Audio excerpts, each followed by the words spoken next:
12. 부채와 신용의 차이. 앞에서도 여러 번 이야기했지만 부채에는 좋은 부채와 나쁜 부채가 있다. 자기 집을 사기 위해 대출받는 것은 나쁜 부채다.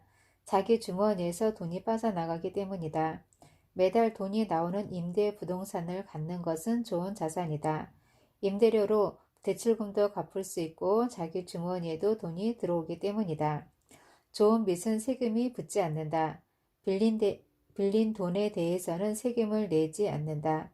임대 부동산을 구입하기 위해 계약금으로 2천만 원을 주고 8천만 원을 빌리는 경우 2천만 원은 계약금이기 때문에 세금이 안 붙고 8천만 원은 빌린 돈이라 세금이 안 붙는다. 빚을 활용하기 위해서는 현명하게 돈을 빌리고 그 돈을 갚는 법을 알아야 한다.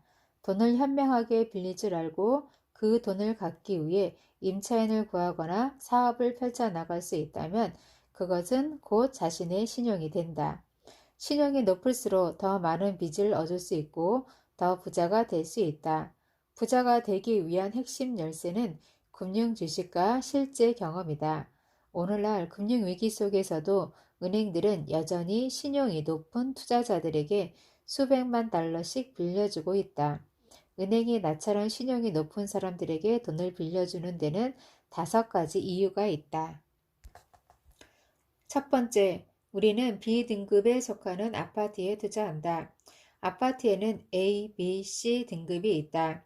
A등급은 최고급 호화 아파트로 지금은 이런 아파트를 살 만큼 여유 있는 사람이 드물기 때문에 팔리지도 않는다. C등급은 저소득층에게 빌려주는 싼 아파트다. B등급은 직장에 다니는 사람들에게 빌려주는 아파트다. 나의 부동산 회사는 깨끗하고 안전한 아파트를 합리적인 가격에 임대한다. 금융위기 속에서도 우리 아파트는 여전히 빈 곳 없이 임대료가 들어온다. 계속해서 현금이 들어오기 때문에 은행은 우리에게 돈을 빌려준다. 두 번째, 우리는 일자리가 있는 곳에 아파트를 산다. 부동산의 진정한 가치는 일자리와 연관되어 있다. 우리는 텍사스와 오클라호마에 아파트를 가지고 있다. 이곳은 정유 산업이 발달한 곳이라 일자리가 많다. 일자리가 사라져가는 디트로이트에는 부동산을 갖고 있지 않다. 그곳의 부동산 가치는 계속 떨어지고 있다. 세 번째, 우리는 자연적으로든 인위적으로든 더 이상 개발할 수 없는 곳에 부동산을 산다. 예컨대 우리는 개발 제한 구역으로 둘러싸여 있는 도시에 아파트를 산다. 도시가 더 이상 퍼져나갈 수 없기 때문에 부동산의 가치는 갈수록 높아진다. 또한 강이나 산과 같은 자연적인 환경으로 인해 도시가 더 확장할 수 없는 곳에 부동산을 가지고 있다. 네 번째, 우리는 수년 동안 같은 사업을 해왔으며 좋은 평판을 유지하고 있다. 이 사실은 시장이 나빠질수록 더욱 빛이 난다.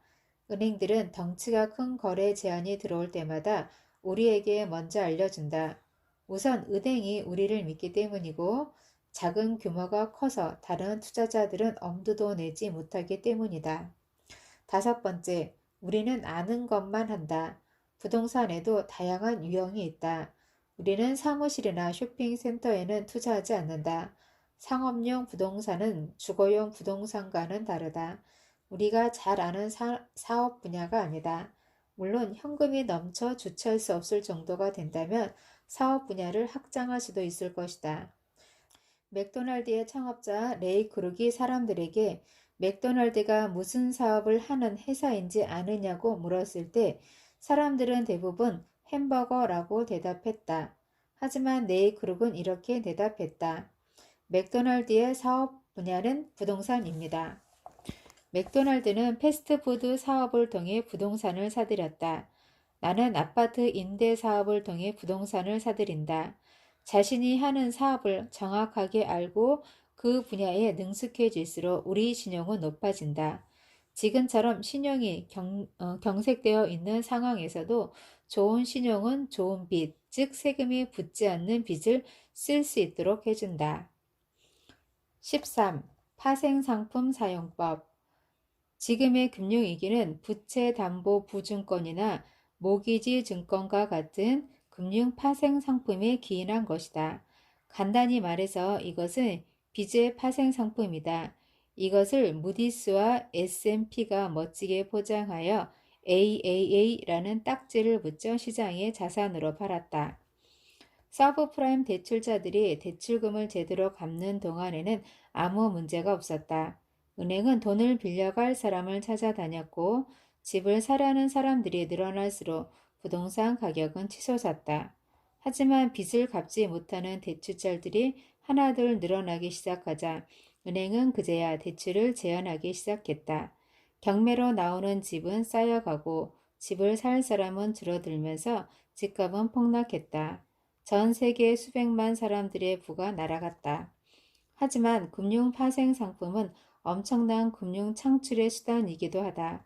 1996년 우리 부부는 우리 생각의 파생 상품인 리치 데드 컴퍼니를 세웠다.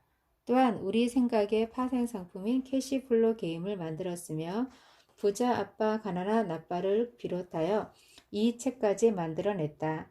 이러한 개인과 책을 만들어낼 때 우리는 연방준비은행처럼 돈을 찍어내는 것이다. 지금 우리는 우리 생각의 파생 상품인 리치 데드 컴퍼니를 통해 버는 돈으로 사업을 한다. 부동산에서 우리는 2차 모기지 대출을 통해 세금이 붙지 않는 돈을 끌어다 쓴다. 이 역시 또 다른 파생 상품이다. 모기지 대출금은 임차인의 월세로 갚는다. 주식시장에서 나는 주로 콜옵션과 같은 내가 가진 주식의 파생 상품을 팔아서 돈을 번다. 나는 파생 상품만으로 돈을 벌어들이는 것이다. 명심하라. 당신의 가장 훌륭한 자산은 금융 지식이다. 제대로 된 금융 지식만 갖추면 자신만의 대량 금융 창출 파생 상품을 발명할 수 있다. 14. 부는 어떻게 빠져나가는가? 개인 재정 보고서를 보면 이 S에 속한 사람들이 왜 경제적 곤란을 겪는지 알 수 있다. 이 비용들은 모두 BI에서 활동하는 사람들에게로 빠져나간다. BI에 있는 사람들은 세금 한 푼 내지 않고 수백만 달러를 합법적으로 벌어들일 수 있다. 빚을 이용하여 부를 늘리고 인플레이션으로 수익을 만들고 주식, 채권, 뮤추얼 펀드, 예금과 같은 위험한 종이 자산으로 채워진 퇴직연금에도 가입하지 않는다. ES에서 돈을 벌기 위해 일하는 사람들과 BI에서 현금 흐름을 만들어내는 자산을 확보하기 위해 일하는 사람들 사이에는 커다란 차이가 있다. 15. 실수하는 법. 우리는 행동하지 않고 배울 수 없다. 행동하는 것은 곧 실수를 저지른다는 뜻이다. 아기에게 넘어지는 것을 야단치면 걸음마를 배우지 못할 것이다. 물에 들어가지 않으면 수영을 배우지 못한다. 책을 읽고 강의만 들어서는 비행기 조정법을 배우지 못한다. 학교에서는 책과 강의를 통해 아이들을 가르치면서 실수하면 가차없이 처벌한다. 아래 그림은 학습력 삼각형이다. 우리가 가장 잘 배울 수 있는 방법을 설명한다. 읽기는 고작 10%만 기억에 남는다. 그 다음으로 말로 하는 것, 즉 강의를 듣는 것은 20%가 기억에 남는다. 학습력 삼각형 그림은 책을 참고해 주십시오. 실제 경험을 시뮬레이션 할 때 우리는 90%를 기억할 수 있다. 실제로 그 일을 해보는 것 다음으로 효과적인 학습 방법이다. 시뮬레이션이나 게임이 그토록 강력한 학습 도구가 될 수 있는 것은 실수를 통해 배울 수 있기 때문이다. 비행 학교에서 나는 많은 시간을 비행 시뮬레이션을 하는 데 보냈다. 배우는 데 돈도 들어가지 않고 무엇보다도 안전하다. 비행 훈련을 하면서 많은 실수를 했지만 실수를 통해 배움으로써 더 숙련된 비행사가 될 수 있었다. 내가 BI에서 살아가는 것을 두려워하지 않는 한 가지 이유는 어릴 때부터 부루마블 게임을 하면서 별장이나 호텔과 같은 자산을 통해 현금을 벌어들이는 힘을 이해했기 때문이다. 시뮬레이션 학습을 통해 현실 세계의 투자를 배우는 것도 방법이다. 실수를 하고 실수를 통해 배우고 이로써 현실 세상을 준비할 수 있게 된다. 사람들이 투자를 꺼리는 것은 실수를 할까봐, 돈을 잃을까봐 두려워하기 때문이다. 캐시플로 게임을 해보라. 실수를 해도 돈을 잃지 않는다. 종이 돈일 뿐이다. 더 많이 실수할수록 더 영리해진다. 부자들의 게임에서 당신은 어느 편에 설 것인가? 오늘날 금융교육의 가장 큰 잘못은 은행가나 재정 설계사들을 학교로 초빙하여 아이들을 가르치는 것이다. 지금의 위기를 초래한 기관의 피고용자들이 아이들을 가르치는데 어떻게 금융위기가 끝날 수 있겠는가? 이것은 금융교육이 아니라 금융착취다. 미래의 현금 강탈을 위해 사람들을 세뇌하고 준비시키는 것이다. 비아이의 눈을 통해 세상을 바라볼 수 있도록 사람들을 가르쳐야 한다. 그래야 경제적으로 풍요롭고 기회가 넘치는 세상이 될 것이다. 최근 트럭 운전사에서 기업가로 변신한 사람을 만나 이야기를 나누었다. 그는 오랫동안 트럭을 운전하며 돈을 모았지만 경제적 안정을 느낀 적은 한 번도 없었다. 연료비가 오르고 상황이 악화되자 그는 회사에서 쫓겨났다. 그는 뒤늦게야 금융 지식을 쌓고 금융 IQ를 높이기 시작했다. 그리고 마침내 화물 운송 프랜차이즈 사업을 시작했다. 자신이 잘 알고 있는 분야였다. 기업가가 된 것이다. 이제 그는 경제적으로 자유롭다. 기업가가 되기 전에 그는 세상의 가능성은 제한되어 있다고 생각했다. 장시간의 노동, 낮은 임금, 높은 세금, 치솟는 물가, 각종 연금과 보험료로 숨 쉴 틈이 없었다. 지금 그는 세상이 무한한 기회로 가득 차 있다고 생각한다.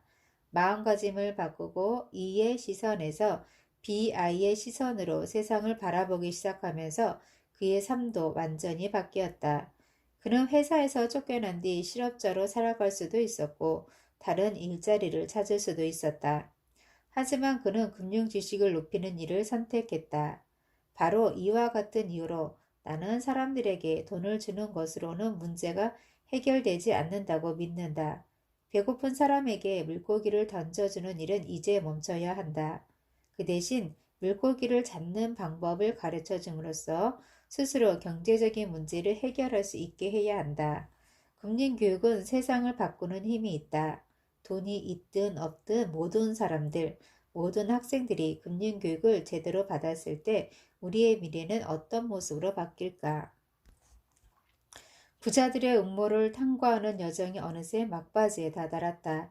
이 책은 끝나지만 이야기가 끝난 것은 아니다. 당신의 이야기는 이제부터 시작이다. 학교에서 가르치지 않는 15개의 과목을 되새기면서 자신의 금융 IQ를 높여보라.